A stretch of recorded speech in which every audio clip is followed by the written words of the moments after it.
ವರೆಗೆ ಪ್ರತಿಭಟನಾ ಮೆರವಣಿಗೆ ಮೂಲಕ ಆಗಮಿಸಿ ಜಿಲ್ಲಾಧಿಕಾರಿಗೆ ಮನವಿ ಸಲ್ಲಿಸಿದರು.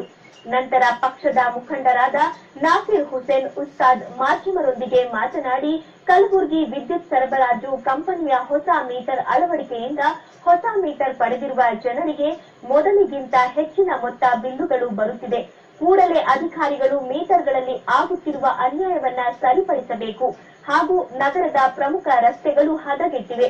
ಅಧಿಕಾರಿಗಳು ಹಾಗೂ ಉಸ್ತುವಾರಿ ಮಂತ್ರಿಗಳು ಗಮನ ಹರಿಸಬೇಕೆಂದು ಅವರು ಆಗ್ರಹಿಸಿದರು.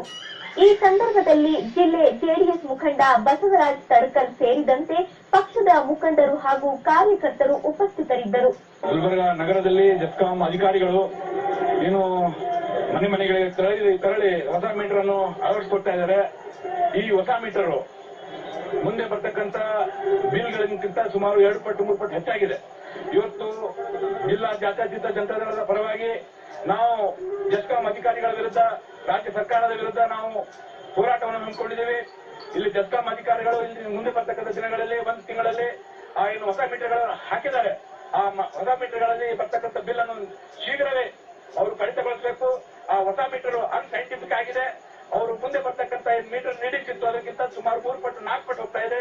ಇವತ್ತು ಗುಲ್ಬರ್ಗಾದಲ್ಲಿ ಇರ್ತಕ್ಕಂಥ ಬಡವರು ಇವರ ಮನೆಯಲ್ಲಿ ಇರ್ತಕ್ಕಂಥದ್ದು ರೆಂಟ್ಗಿಂತ 2 ಪಟ್ಟು 3 ಪಟ್ಟು ಜಾಸ್ತಿ ಬಿಲ್ ಬರ್ತಕ್ಕಂಥ ವ್ಯವಸ್ಥೆ ಆಗಿದೆ. ಇದು ಕಾಂಗ್ರೆಸ್ ಸರ್ಕಾರದ ಇವತ್ತು ಹಗಲು ದರೋಡೆ ಮಾಡ್ತಾ ಇದೆ, ಬಡವರ ರಕ್ತ ಹೀರ್ತಾ ಇದೆ ಅಂತಕ್ಕಂಥದ್ದು ಇವತ್ತು ಘೋಷಣೆಯನ್ನು ಜಿಲ್ಲಾ ಜಾತ್ಯತೀತ ಕೊಡುತ್ತೆ.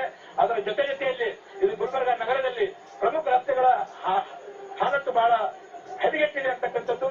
ಇವತ್ತು ಫಂಡ್ಸ್ ಬರ್ತಾ ಇದೆ, ಇವತ್ತು ವಿಶೇಷವಾಗಿ HKTB ಇಂದ ಬರ್ತಾ ಇದೆ, PWD ಇಂದ ಬರ್ತಾ ಇದೆ.